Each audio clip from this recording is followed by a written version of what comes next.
Hi friends, welcome to my channel. ಇವತ್ತೇನು ಮಾಡ್ತಾಯಿದ್ದೀನಿ ಅಂತ ಅಂದ್ಬಿಟ್ಟು ತೋರಿಸ್ತೀನಿ, ಏನೇನು ರೆಡಿ ಮಾಡಿ ಇಟ್ಕೊಂಡಿದ್ದೀನಿ ಅಂತ ಅಂದ್ಬಿಟ್ಟು. ಫಸ್ಟು ಇಂಗ್ರೀಡಿಯೆಂಟ್ ತೋರಿಸ್ಬಿಡ್ತೀನಿ ನಾನು ಏನೇನು ಇಟ್ಕೊಂಡಿದ್ದೀನಿ ಅಂತ ಅಂದ್ಬಿಟ್ಟು. ನೋಡಿ, ಸುಮಾರೆಲ್ಲ ಇಟ್ಕೊಂಡಿದ್ದೀನಿ. ಏನೇನು ಅಂತ ನಿಮಗೆ ಒಂದು ಸಲ ಎಕ್ಸ್ಪ್ಲೈನ್ ಮಾಡಿಬಿಡ್ತೀನಿ. ಫಸ್ಟು ಏನೇನು ಇಟ್ಕೊಂಡಿದ್ದೀನಿ ಅಂತ ಅಂದ್ಬಿಟ್ಟು. ಇದು ಲೈಮ್ ಗ್ರಾಸು, ಇದು ನಿಂಬೆ ಹುಲ್ಲು ಅಂತಾರಲ್ಲ ಅದು. ಇದು ವೀಳ್ಯದೆಲೆ ಒಣಗಿದ್ದು ಇದೆ, ಒಣಗಿದ್ದಿದ್ರೂ ಯೂಸ್ ಮಾಡ್ಕೋಬೋದು, ಅದ್ರೂ ತುಂಬ ಒಳ್ಳೆ ಪ್ರಾಪರ್ಟೀಸ್ ಇರುತ್ತೆ ಅದು. ಮತ್ತು ಇದು ಹಸಿದು. ಇದು ಮೇಜರ್ ಪಾರ್ಟು ನಾನು ಕರಿಬೇವಿನ ಸೊಪ್ಪು ತೊಗೊಂಡಿದ್ದೀನಿ, ಯಾಕಂದರೆ ತುಂಬ ಒಳ್ಳೆಯದು ಕೂದಲು ಬೆಳೆಯೋಕ್ಕೆ ಅಷ್ಟೇ, ತುಂಬಾ ಒಳ್ಳೆಯದು. ಇದು ಮೆಹಂದಿ ಸೊಪ್ಪು, ಇದು ಬ್ರಾಹ್ಮಿ, ಇದು ಒಂದೆಲ್ಗ ಅಂತಾರಲ್ಲ, ಇದು ಬ್ರಾಹ್ಮಿ. ಇದೂ ಅಷ್ಟೇ ದಪ್ಪ ಕಟ್ಟಿ ಇಟ್ಕೊಂಡಿದ್ದೀನಿ. ಮತ್ತು ಇದು ಹೊನ್ಗೊನೆ ಸೊಪ್ಪು, ತುಂಬ ಒಳ್ಳೆಯದು. ಇದು ಆ ಬೇರು ಸಿಕ್ಕಿದ್ರೂ ಹಾಕಿ ಇದನ್ನು ಎಲ್ಲ ಸೊಪ್ಪು ಬೇಕಾದ್ರೆ ಯೂಸ್ ಮಾಡಿಕೊಂಡು, ಬೇರು ಇರುತ್ತಲ್ಲ ಅದನ್ನು ಚೆನ್ನಾಗಿ ತೊಳೆದ್ಬಿಟ್ಟು ಇಟ್ಕೊಂಡಿದ್ದೀನಿ. ಇದನ್ನು ಕಣ್ಣಿಗೆ ತುಂಬ ಒಳ್ಳೆಯದು ಇದು. ಮತ್ತು ಇಲ್ಲಿ ನಿಂಬೆ ಎಲೆ ತೊಗೊಂಡಿದ್ದೀನಿ, ಒಂದಷ್ಟು ನಿಂಬೆ ಎಲೆಗಳು ತೊಗೊಂಡಿದ್ದೀನಿ. ಇದು ಏನು ಫ್ಲವರು ಅಂತ ನೀವು ಕೇಳ್ಬೋದು. ಇದು ಕನ್ನಡದಲ್ಲಿ ಅವರಿಕೆ ಹೂವು ಅಂತ ಅಂತಾರೆ. ಇದು ಇತ್ತೀಚೆಗೆ ತುಂಬಾ ಟ್ರೆಂಡ್ ಆಗಿದೆ. ಇದು ಆನ್ಲೈನಲ್ಲಿ ಇದು ಡ್ರೈ ಫ್ಲವರ್ ಸಿಗುತ್ತೆ, ತುಂಬಾ ರೇಟ್ ಜಾಸ್ತಿ ಇದೆ. ಇದು ನಾನು ಕರೆಕ್ಟಾಗಿ ಚೆಕ್ ಮಾಡಿಲ್ಲ, ಅಂದಾಜು ಪ್ರಕಾರ ಇದು 100 ಗ್ರಾಮ್ಸ್ಗೆ ಒಂದು 800 to 1000 ರುಪೀಸ್ ಇರಬೇಕು. ಇದು ನಮ್ಮನೆ ಸುತ್ತಮುತ್ತನೇ ಬರೀ ಇದೇ ಗಿಡಗಳಿರೋದ್ರಿಂದ ನಾನು ತುಂಬಾ ಚೆನ್ನಾಗಿ ಯೂಸ್ ಮಾಡ್ಕೊಂಡಿದ್ದೀನಿ. ಇದು ಸ್ಕಿನ್ಗೆ ಮತ್ತು ಹೇರ್ ಗ್ರೋತ್ಗಂತೂ ತುಂಬಾ ಒಳ್ಳೆಯದು, ಸ್ಕಿನ್ಗೂ ತುಂಬ ಒಳ್ಳೆಯದು. ಇದ್ರದ್ದು ಟೀ ಇವಾಗ ತುಂಬ ಟ್ರೆಂಡಿಂಗಲ್ಲಿ ಓಡ್ತಾ ಇದೆ. ಇದ್ರದ್ದು ಆವರಿಕೆ ಅಂತಾರೆ. ಇದು ಯೆಲ್ಲೋ ಕಲರ್ ಇರೋದ್ರಿಂದ ಹೊನ್ನಾವರಿಕೆ ಅಂತಾರೆ. ಮತ್ತು ಇದು ತುಳಸಿ ಇಟ್ಕೊಂಡಿದ್ದೀನಿ. ಇದು ಶಂಖಪುಷ್ಪಿ ಹೂವು ಅಂತ ಬರುತ್ತೆ ನೋಡಿ, ಬ್ಲೂ ಕಲರಲ್ಲಿರುತ್ತೆ. ಆ ಹೂವು ಸಿಕ್ಕಿದ್ರೂ ಹಾಕಿ, ಅಥವಾ ಎಲೆ ಸಿಕ್ಕಿದ್ರೂ ಹಾಕಿ, ಸೇಮ್ ಪ್ರಾಪರ್ಟೀಸ್ ಇರುತ್ತೆ, ಎರಡೂ ಒಂದೇ. ಅದು ಎಲೆ ಹಾಕ್ತಾಯಿದ್ದೀನಿ ನಾನು. ಮತ್ತು ರೋಸ್ ಪೆಟಲ್ಸ್ ಇಟ್ಕೊಂಡಿದ್ದೀನಿ. ಮತ್ತು ಇದು ಅಲೋವೆರಾ. ಈ ಅಲೋವೆರಾದು ಒಳಗಡೆ ಪಲ್ಪ್ ತಗೊಳ್ಳೋಣ. ಒಂದು 10 ಬೆಟ್ಟದ ನೆಲ್ಲಿಕಾಯಿ ತುರಿದಿಟ್ಕೊಂಡಿದ್ದೀನಿ, ಹಸಿ ಬೆಟ್ಟದ ನೆಲ್ಲಿಕಾಯಿನ. ತುಂಬಾ ಒಳ್ಳೆಯದು ಕೂದಲಿಗೆ, ಆದ್ದರಿಂದ ಜಾಸ್ತಿ ಹಾಕ್ತಾಯಿದ್ದೀನಿ ನಾನು. ಬೆಟ್ಟದ ನೆಲ್ಲಿಕಾಯಿನ ತುರಿದ್ಬಿಟ್ಟು ನೀವು ಒಣಗಿದ್ದು ಹಾಕ್ಕೋಬೋದು. 2 ಲೀಟರ್ಸ್ ಕೋಕೋನಟ್ ಆಯಿಲ್ ತೊಗೊಂಡಿದ್ದೀನಿ. ಗಾಣದೆಣ್ಣೆ ಯೂಸ್ ಮಾಡ್ತಾ ಇರೋದು ಏನಕ್ಕೆ ಅಂತ ಅಂದರೆ, ಫಿಲ್ಟ್ರ್ ಆಗಿರಲ್ಲ ಇದು ಆಯಿಲ್, ತುಂಬ ಒಳ್ಳೇದಿರುತ್ತೆ, ತುಂಬ ಒಳ್ಳೆ ಸ್ಮೆಲ್ ಇರುತ್ತೆ, ತುಂಬ ಒಳ್ಳೆ ಪ್ಯೂರ್ ಇದೆ ಇದು. ಹಾಗಾಗಿ ಗಾಣದೆಣ್ಣೆಯಲ್ಲಿ ಮಾಡ್ತಾಯಿದ್ದೀನಿ ನಾನು. ಇದು 2 ಲೀಟ್ರು ಕೊಬ್ಬರಿ ಎಣ್ಣೆ. ಇದು ಅರ್ಧ ಲೀಟ್ರು ಇದು ಕ್ಯಾಸ್ಟ್ರ್ ಆಯಿಲ್. ಇದು ಹರಳೆಣ್ಣೆ ಅಂತಾರಲ್ಲ ಅದು. ಇದು ಗಾಣದ್ದೇ. ಇದನ್ನು ಅರ್ಧ ಲೀಟ್ರ್ ಯೂಸ್ ಮಾಡಲ್ಲ ನಾನು, 2 ಲೀಟ್ರಿಗೆ 1/4 ಲೀಟ್ರ್ ಹಾಕೋತೀನಿ. ಯಾಕಂದರೆ ತುಂಬ ಒಳ್ಳೆಯದು ತಲೆಗಂತೂ, ಕೂದಲಿಗೆ ಮತ್ತು ನಮ್ಮ ಸ್ಕ್ಯಾಲ್ಪ್ಗಂತೂ ತುಂಬಾ ಒಳ್ಳೆಯದು ಮತ್ತು ಕೂದಲು ಬೆಳವಣಿಗೆಗೂ ತುಂಬ ಒಳ್ಳೆಯದು. ಹಾಗಾಗಿ ಇದನ್ನು 1/4 ಲೀಟ್ರ್ ಯೂಸ್ ಮಾಡ್ಕೋತೀನಿ ನಾನು. ಇದು ನೋಡಿ, ಇದು ಭೃಂಗರಾಜ. ಕೂದಲಿಗೆ ತುಂಬ ಒಳ್ಳೆಯದು. ಭೃಂಗರಾಜ ಇಟ್ಕೊಂಡಿದ್ದೀನಿ, ಶ್ಯಾಂಪುಗೂ ಹಾಕಿದ್ದೀನಿ. ಇದನ್ನು ಭೃಂಗರಾಜನ ಎಣ್ಣೆಗೂ ಹಾಕ್ತಾಯಿದ್ದೀನಿ. ಇದು ನೋಡಿ, ಬೇವಿನ ಸೊಪ್ಪು ಸಿಕ್ಕಿಲ್ಲ ಅಂತ ಅಂದವರು, ಸಿಗುತ್ತೆ ಸಾಮಾನ್ಯ, ಬೇವಿನ ಸೊಪ್ಪು ಸಿಗುತ್ತೆ. ಸಿಕ್ಕಿಲ್ಲ ಅಂತ ಅಂದವರು ಆನ್ಲೈನಲ್ಲಿ ಬೇವಿನ ಎಣ್ಣೆ ಸಿಗುತ್ತೆ, ಆರ್ಗ್ಯಾನಿಕ್ ನೀಮ್ ಆಯಿಲ್. ಪ್ಯೂರ್ ಸಿಗುತ್ತೆ. ಇದು ಎಷ್ಟು ಗಟ್ಟಿಗಿದೆ ಅಂತ ಅಂದರೆ ತುಂಬಾ ಗಟ್ಟಿಗಿದೆ ಇದ್ರ ಆಯಿಲ್. ಸಿಕ್ಕಿಲ್ಲ ಅಂದರೆ ನನಗೆ ಸಿಕ್ಕಿದೆ, ಹಾಗಾಗಿ ನಾನು ಬೇವಿನ ಸೊಪ್ಪನ್ನ ಯೂಸ್ ಮಾಡ್ಕೊತಾ ಇದ್ದೀನಿ. ಇದು ನೋಡಿ, ಜಟಾಮಾಂಸಿ ಅಂತ. ಇದನ್ನೇ ಜಟಾಮಾಂಸಿ ಅಂತ ಅನ್ನೋದು. ತುಂಬ ಒಳ್ಳೆಯದು ಕೂದಲು ಬೆಳವಣಿಗೆಗೆ ಮತ್ತು ಕಪ್ಪಾಗೋಕ್ಕೆ ಎಲ್ಲದಕ್ಕೂ ತುಂಬ ಒಳ್ಳೆಯದು. ಇದನ್ನು ಜಟಾಮಾಂಸಿ ಯೂಸ್ ಮಾಡ್ತಾಯಿದ್ದೀನಿ. ಇದು ನೀಲಭೃಂಗಾದಿ ಆಯಿಲ್. ಇದನ್ನು ಸ್ವಲ್ಪ ಹಾಕೋತೀನಿ, ತುಂಬ ಒಳ್ಳೆಯದು ಇದು ಕೂದಲಿಗೆ. ಮತ್ತು ಕ್ಷೀರಬಾಲ ಆಯಿಲ್. ಎಲ್ಲ ಆಯುರ್ವೇದಿಕ್ದಲ್ಲೇ ತೊಗೊಂಡಿರೋದು ನಾನು, ಹಾಗಾಗಿ ಕ್ಷೀರಬಾಲನೂ ಯೂಸ್ ಮಾಡ್ತಾಯಿದ್ದೀನಿ. ಮತ್ತು ಬಾದಾಮ್ ಆಯಿಲ್ ಹಾಕ್ತಾಯಿದ್ದೀನಿ. ಇದರಲ್ಲಿ ವೈಟಮಿನ್ ಇ ಇರೋದ್ರಿಂದ ತುಂಬಾ ಒಳ್ಳೆಯದು ಕೂದಲಿಗೆ. ಇದನ್ನು ನಾನು ಬಾದಾಮ್ ಆಯಿಲ್ ಹಾಕೋತಾ ಇದ್ದೀನಿ. ಮತ್ತು ಟೀ ಟ್ರೀ ಆಯಿಲ್ ಹಾಕ್ತಾಯಿದ್ದೀನಿ. ಇದು ಡ್ಯಾಂಡ್ರಫ್ಗೆ ಕಡಿಮೆ ಮಾಡುತ್ತೆ, ಇಚ್ಚಿಂಗ್ ಪ್ರಾಬ್ಲಮ್ ಕಡಿಮೆ ಆಗುತ್ತೆ, ತುಂಬಾ ಒಳ್ಳೆಯದು. ಇದ್ರ ಜೊತೆಗೆ ಸ್ವಲ್ಪ ಪಚ್ಚಕರ್ಪೂರ ಹಾಕ್ಕೊಂಡ್ರೆ ಇನ್ನೂ ತುಂಬ ಒಳ್ಳೆಯದು. ಇದು ನೋಡಿ, ಕಲೋಂಜಿ. ಇದು ಈರುಳ್ಳಿ ಬೀಜ ಅಂತಾರೆ ಇದನ್ನು ಯೂಸ್ ಮಾಡ್ತಾಯಿದ್ದೀನಿ. ಆಯಿಲ್ ಹಾಕೋತಾ ಇದ್ದೀನಿ ಕಾಯ್ಸೋಕ್ಕೆ. ನೀವು ಫುಲ್ ಎಲ್ಲ ಕಾಯಿಸ್ಬಿಟ್ಟು ಎಲ್ಲ ಇಂಗ್ರೀಡಿಯೆಂಟ್ಸ್ ಹಾಕೋ ಬದಲು ಒಂದು ದೊಡ್ಡ ಪಾತ್ರೆಗೆ 2 ಲೀಟ್ರ್ ಆದ್ರೂ ಅಷ್ಟೇ ದೊಡ್ಡ ಪಾತ್ರೆ ಇಟ್ಕೊಂಡು ಅದಕ್ಕೆ ಮೊದಲೇ ಹಸಿ ಎಣ್ಣೆಗೆ ಎಲ್ಲನೂ ಮಿಕ್ಸ್ ಮಾಡಿಬಿಟ್ಟು ಒಟ್ಟಿಗೆ ಕಾಯಕ್ಕಿಟ್ರೆ ತುಂಬ ಒಳ್ಳೆಯದು. ತುಂಬ ಉಕ್ಕು ಬಂದುಬಿಡುತ್ತೆ ಗಾಣದ ಎಣ್ಣೆ ಆದ್ದರಿಂದ. ಹಾಗಾಗಿ ನನಗೆ ಅಭ್ಯಾಸ ಇರೋದ್ರಿಂದ ನಾನು ಮಾಡ್ತಾಯಿದ್ದೀನಿ. ನೀವು ದೊಡ್ಡ ಪಾತ್ರೆ ಇಟ್ಕೊಂಡು ನೀವು ಆಯಿಲ್ನ ಹಸಿ ಆಯಿಲ್ಗೆ ಎಲ್ಲ ಹಾಕ್ಬಿಟ್ಟು ಎಲ್ಲ ಇಂಗ್ರೀಡಿಯೆಂಟ್ಸು ಹಾಕ್ಕೊಂಬಿಟ್ರೆ ಒಳ್ಳೆಯದು. ಆವಾಗ ಉಕ್ಕು ಬರೋಲ್ಲ. ಇದಕ್ಕೆ 1/4 ಲೀಟ್ರಷ್ಟು ಕ್ಯಾಸ್ಟರ್ ಆಯಿಲ್ ಹಾಕ್ತಾಯಿದ್ದೀನಿ.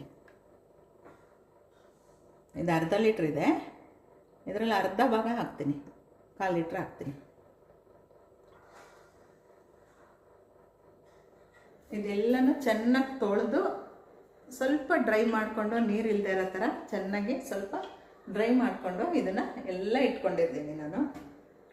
ತೊಳೆದ್ಬಿಟ್ಟು ಒಂದು ಬಟ್ಟೆ ಮೇಲೆ ಹಾಕ್ಬಿಟ್ರೆ ಸ್ವಲ್ಪ ನೀರೆಲ್ಲ ಹೀರ್ಕೊಂಡು ಡ್ರೈ ಆಗಿರುತ್ತಲ್ಲ, ಅದನ್ನು ನಾನು ಉಪಯೋಗಿಸ್ತಾ ಇದ್ದೀನಿ. ಇವಾಗ ಒಂದು 2 ಸಲ 2-3 ಸಲನಾರು ತೊಳಿಬೇಕು. ಧೂಳಿರುತ್ತಲ್ಲ, ಹಾಗೆ ಯೂಸ್ ಮಾಡಬಾರ್ದು ಯಾವುದೊಂದೂ ಅಷ್ಟೇ.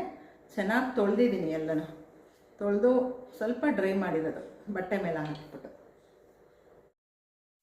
1 ಕಪ್ ಮೆಂತ್ಯ ಇಟ್ಕೊಂಡಿದ್ದೀನಿ, ಮತ್ತು ದಾಸವಾಳ ಎಲೆ ತೊಗೊಂಡಿದ್ದೀನಿ. ಎಲ್ಲ ತೊಳೆದು ನೀರೆಲ್ಲ ಡ್ರೈ ಆಗೋ ಥರ ಮಾಡಿ ಇಟ್ಕೊಂಡಿರೋದು. ಮತ್ತು ದಾಸವಾಳ ಹೂವು ಇದು ಒಣಗಿರೋದು. ಇದು ಎಣ್ಣೆ ಚೆನ್ನಾಗಿ ಕಾದಿದೆ, ಬೇವಿನ ಸೊಪ್ಪು ಹಾಕೋತಾ ಇದ್ದೀನಿ. ನೀವು ಹಸಿ ಎಣ್ಣೆಗೆ ಎಲ್ಲ ಹಾಕಿ ಮಿಕ್ಸ್ ಮಾಡಿಬಿಟ್ಟು ಆಮೇಲೆ ಇಡಿ. ಕರ್ಬೇವಿನ ಸೊಪ್ಪು ಹಾಕ್ಕೊಂಡೆ, ಇಲ್ಲಾಂದರೆ ಉಪ್ಪು ಬಂದುಬಿಡುತ್ತೆ, ಸಿಡಿಯುತ್ತೆ, ಆ ಥರ ಎಲ್ಲ ಆಗುತ್ತೆ. ಇದು ವಿಳೆದೆಲೆ ಹಾಕೋತಾ ಇದ್ದೀನಿ ಕಟ್ ಮಾಡಿಬಿಟ್ಟು. ನನಗೆ ಅಭ್ಯಾಸ ಇರೋದ್ರಿಂದ ನಾನು ಹಾಗೆ ಮಾಡ್ತಾಯಿದ್ದೀನಿ. ನೀವು ಹಸಿ ಎಣ್ಣೆಗೆ ಒಂದು 2 ಲೀಟ್ರ್ ಕಾಯಿಸ್ಕೋಬೇಕು ಅಂದರೆ ನೀವು 5 ಲೀಟ್ರ್ ಪಾತ್ರೆ ಇಟ್ಕೊಂಡು, ದೊಡ್ಡ ಪಾತ್ರೆ ಇಟ್ಕೊಂಡು ನೀವು ಮಾಡ್ಕೋಬೇಕು. ಎಲ್ಲ ಒಟ್ಟಿಗೆ ಹಾಕ್ಕೊಂಡು ಆಮೇಲೆ ಕಾಯಕ್ಕಿಡಬೇಕು. ನೋಡಿ, ವಿಳೆದೆಲೆ ಹಾಕ್ತೆ, ಲೈಮ್ ಗ್ರಾಸ್ ಹಾಕ್ತಾಯಿದ್ದೀನಿ. ಇವಾಗ ಮೆಹಂದಿ ಸೊಪ್ಪು ಹಾಕ್ತಾಯಿದ್ದೀನಿ. ತುಂಬ ಒಳ್ಳೆ 25+ ಇಂಗ್ರೀಡಿಯೆಂಟ್ಸ್ ಹಾಕ್ತಾಯಿದ್ದೀನಿ. ಒಳ್ಳೆ ಆಯಿಲ್ ಇದು ಮಾತ್ರ, ತುಂಬ ಒಳ್ಳೆಯದು ನಿಮ್ಮ ಕೂದಲು ಸದೃಢವಾಗಿ ಆಗೋಕ್ಕೆ. ಇದು ಬ್ರಾಹ್ಮಿ ಹಾಕ್ತಾಯಿದ್ದೀನಿ. ಎಲ್ಲ ಇದು ಹೊನ್ನಾವರಿಕೆ ಹೂವು ಹಾಕ್ತಾಯಿದ್ದೀನಿ. ನಿಂಬೆ ಎಲೆ ಹಾಕ್ತಾಯಿದ್ದೀನಿ. ಹೊನಗೊನೆ ಬೇರು ಹಾಕ್ತಾಯಿದ್ದೀನಿ, ಸೊಪ್ಪಿಂದು ಬೇರು ಹಾಕ್ತಾಯಿದ್ದೀನಿ. ಮಿಕ್ಸ್ ಮಾಡ್ಕೊತಾ ಇದ್ದೀನಿ. ಮೆಂತ್ಯ ಹಾಕ್ಕೊಂಡೆ. ಇವಾಗ ಕಲೋಂಜಿ ಹಾಕೋತಾ ಇದ್ದೀನಿ. 1 by 1 ಹಾಕೋತಾ ಇದ್ದೀನಿ ಎಲ್ಲನೂ. ನಾನು ಅದು ದೊಡ್ಡ ಉಕ್ಕು ಬರ್ತಾಯಿತ್ತು ಅಂದ್ಬಿಟ್ಟು 2 ಪಾತ್ರೆಗೆ ಮಾಡಿ ಇಟ್ಕೊಂಡಿದ್ದೀನಿ. ದಾಸವಾಳ ಎಲೆ ಹಾಕ್ಕೊಂಡೆ, ಹೂವು ಹಾಕ್ಕೊಂಡೆ, ಮತ್ತು ಇವಾಗ ತುಳಸಿ ಹಾಕ್ಕೊಂಡೆ. ಇದು ಶಂಖಪುಷ್ಪಿ ಹೂವಿನ ಎಲೆ ಹಾಕ್ಕೊಂಡೆ. ಇವಾಗ ರೋಸ್ ಪೆಟಲ್ಸ್ ಹಾಕೋತಾ ಇದ್ದೀನಿ. ಪಾತ್ರೆಗೆ ಹಾಕ್ಕೊಂಡು ಕಾಯಿಸ್ತಾ ಇದ್ದೀನಿ. ಇದು ಭೃಂಗರಾಜ, ಇದು ಜಟಾಮಾಂಸಿ ಹಾಕ್ತಾಯಿದ್ದೀನಿ. ಇವಾಗ ತುಂಬ ಐಟಮ್ಸ್ ನಾನು 25 ಐಟಮ್ಸ್ ಹಾಕಿರೋದ್ರಿಂದ ತುಂಬ ದೊಡ್ಡ ಪಾತ್ರೆ ಇಟ್ಕೋಬೇಕಾಗತ್ತೆ. ಇದು ಅಲೋವೆರಾ ಜ್ಯೂಸನ್ನ ಹಾಕ್ತಾಯಿದ್ದೀನಿ, ಜ್ಯೂಸ್ ಮಾಡಿಕೊಂಡು. ಇಲ್ಲಿ ನೋಡಿ, ಎಷ್ಟು ಕಾಯಿಸ್ಬೇಕು ಅಂದರೆ ಈ ರೀತಿ ಎಲ್ಲ ಕ್ರಿಸ್ಪಿ ಆಗಬೇಕು. ನಾವು ಹಾಕಿರೋ ಐಟಮ್ ಎಲ್ಲನೂ ಕ್ರಿಸ್ಪಿ ಆಗಬೇಕು. ಸೋಸ್ ಇಟ್ಕೊಂಡಿದ್ದೀನಿ. ಇವಾಗ ತೋರಿಸ್ತಾ ಇದ್ದೀನಿ ಆಯಿಲ್ ಯಾವ ರೀತಿ ಬಂದಿದೆ ಅಂತ ಅಂದ್ಬಿಟ್ಟು ನಿಮಗೇ. ನನಗೆ ಈ ಪಾತ್ರೆಯಲ್ಲಿ ನಾನು ಮಾಡ್ಕೊಂಡಾಗ 3/4 ಭಾಗ ಇತ್ತು. ಇವಾಗ ನೋಡಿ ಅರ್ಧ ಭಾಗಕ್ಕಿಂತನೂ ಕಡಿಮೆ ಬಂದ್ಬಿಟ್ಟಿದೆ. ಅಷ್ಟು ಎಣ್ಣೆ ಇದರಲ್ಲಿ ಕರಿವಾಗ ಆಗುತ್ತೆ. ಎಲ್ಲ ಐಟಮ್ಸು ಜಾಸ್ತಿ ಹಾಕಿರೋದ್ರಿಂದ ಎಲ್ಲ ಕ್ರಿಸ್ಪಿ ಆಗೋವರೆಗೂ ನಾವು ಕಾಯಿಸ್ಬೇಕು ಅಂದಾಗ ಎಣ್ಣೆ ಕಡಿಮೆ ಆಗಿಬಿಡುತ್ತೆ. ಅದಕ್ಕೋಸ್ಕರ ಇದ್ರದ್ದು ಎಣ್ಣೆ ಕಾಸ್ಟ್ಲಿ ಆಗೋದು. ನೋಡಿ, ಇಷ್ಟು ಗರಿ ಆಗಬೇಕು. ಎಲ್ಲ ಹಾಕಿರೋದೆಲ್ಲ ನೋಡಿ ಎಷ್ಟು ಫ್ರೈ ಆಗಿದೆ. ಎಲ್ಲನೂ ಇಷ್ಟೇ ಎಣ್ಣೆ ಬಂದಿದ್ದು ನೋಡಿ. ಇವಾಗ ನಾನು ಕ್ಷೀರಬಾಲ ಆಯಿಲ್ ಹಾಕ್ತಾಯಿದ್ದೀನಿ. ಕಾಯಿಸಿ ಆದಮೇಲೆ ಹಾಕ್ತಾಯಿರೋದು ಇದು. ಕುದಿಯುವಾಗ ಹಾಕ್ಬಾರ್ದು ಇದನ್ನೆಲ್ಲ. ನೀಲಭೃಂಗಾದಿ ಆಯಿಲ್ ಹಾಕ್ತಾಯಿದ್ದೀನಿ.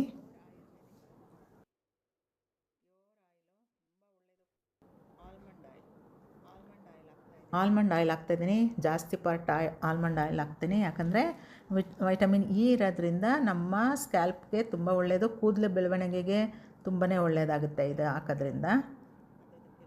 ಎಲ್ಲ ಕಾಸ್ಟ್ಲಿ ಐಟಮ್ಮೇ ಹಾಕ್ತಾ ಇರೋದ್ರಿಂದ ಆಯಿಲು ನಿಮಗೆ ಕಡಿಮೆನೇ ಬಂದ್ಬಿಡುತ್ತೆ. ಇದು ಕುದಿಸಿದಾಗ ಫ್ರೈ ಆಗಿ ಮಾಡಬೇಕಲ್ಲ ಎಲ್ಲ ಐಟಮ್ಸೂ, ಹಾಗಾಗಿ ತುಂಬ ಕಡಿಮೆ ಆಗುತ್ತೆ ನಾವು ಕಾಯಿಸಿದಾಗ.